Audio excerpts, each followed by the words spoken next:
Hi, my name is Christina. Welcome to my video. As you probably saw in the title, I moved to Tanzania. I've been here about 2 weeks, and let me just get started. I graduated with a degree in international affairs, which is completely useless unless you have experience.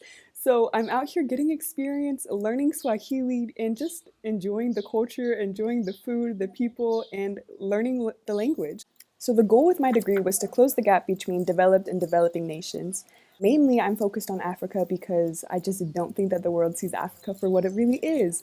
So I'm not here to fix Africa. I'm not here to, I don't know, develop Africa and that kind of thing. No, that's not my goal. My goal is to change how the West perceives Africa. So I first studied in Ghana in 2019, and that is when I absolutely fell in love with the continent. I just love the people. I love the culture of Ghana. If you know me, you know all I do is talk about Ghana and my experience there. I loved it. I loved the food. I loved the people and just how people have a different energy. And, it's the same thing in Tanzania. So I can't say it's the same all across Africa, but just from my experience, I've seen how people's energy is just different here. A lot of people here are just more focused on the good things in life. And here it's more about family, it's more about friends, church, it's about just being more connected generally as a community. And I love that. So I literally up and moved out here without a job, without a plan of where I'm gonna work. I do have some connections at NGOs here where I've been talking to people and have some opportunities, but nowhere where I have like a secure income. So basically, since February, I've been working 50 plus hours a week in a restaurant, just scrubbing tables, scrubbing floors, having to ask people to put their mask on and getting screamed at all day. If you work in the restaurant industry right now, I know you feel my pain. But I actually enjoyed it, I had the best coworkers. Okay, so I really want to infuse some politics, some international affairs into my videos. So I'm just going to do these small segments where I talk about what's going on in African affairs. So my first one is going to be about the recent election in Zambia. Zambia just elected President Hakainde Hichilema, who has run for presidency 6 times. Let's talk about consistency because this man has it all. Like, wow. So this is really big news in Zambia because the country is facing a lot of corruption, they have a high debt, and the cost of living is incredibly high, as well as unemployment. So, Hichilema, the newly elected president, is vowing to tackle these things. Hichilema has also come to Twitter to encourage people to keep the peace and be patient as the transfer of power process begins. In one tweet, he says, "Let us be the change we voted for and embrace the spirit of Ubuntu," which is a Bantu word for community, to love and live together harmoniously. So this guy, he's just a light for Zambia right now. And I think Zambia really needs this to transform and just reshape their economy and the country itself. So props to Zambia for another peaceful democratic election. So why Tanzania? So why Tanzania? Basically, my goal here is to learn Swahili in order to better understand people, but also language is a door to so many things. And this isn't my first time being abroad, so I know the power of language and how much it allows you to just know the culture and know the people.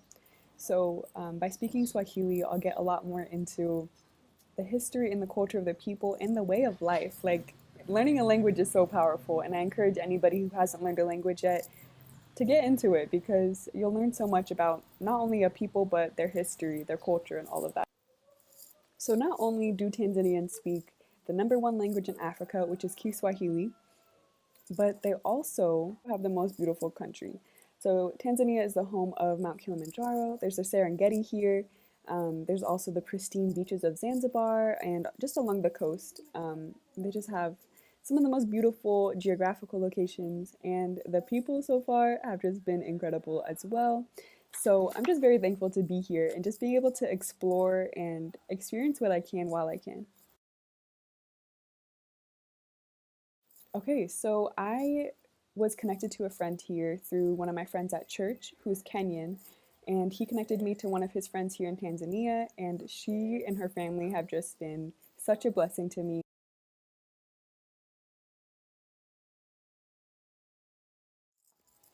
So I landed in Tanzania about 2 weeks ago, And since then, I spent a week in Dar es Salaam, and in Dar es Salaam, it was just a lot of exploring and getting to know the city a little bit. We were there for a week because my friend Liz is getting married, and we actually were just preparing for one of her wedding ceremonies. This will be interesting. I'm gonna make a whole vlog on wedding ceremonies in Tanzania because I find it very interesting. So, her first ceremony is actually tomorrow, and it's called the dowry celebration.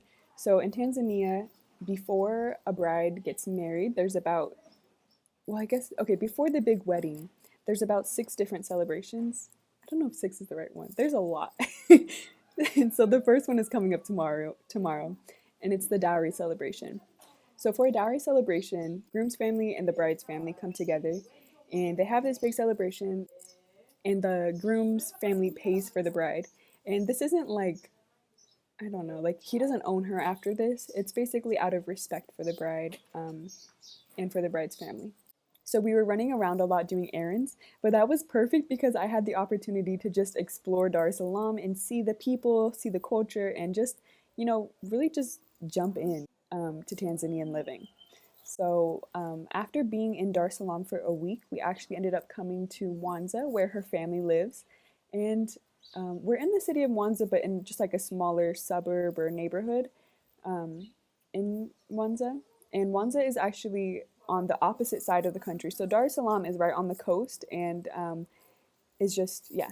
So Dar es Salaam is right on the coast, and then you have Mwanza all the way on the opposite side on Lake Victoria. So Lake Victoria is so cool.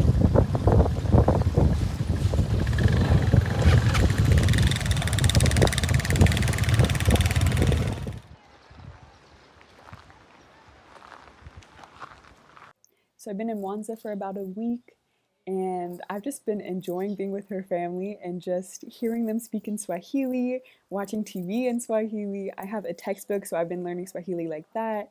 And then just walking through the neighborhood, the little kids will call me Mzungu, which is foreigner. But it's just funny, like just being able to greet people. So in the US, you like bump shoulders with people, you say excuse me, like barely say excuse me. So yeah, it's just really nice to walk through the neighborhood and everybody greets you and waves and smiles, and I just love it. It's very warm and welcoming. And her family also, my friend's family that I'm staying with, they've just been so generous, so open and welcoming to me. And they've taught me how to make a few traditional dishes already. I've learned how to make chapati and mandazi. I'm so sorry about my pronunciation.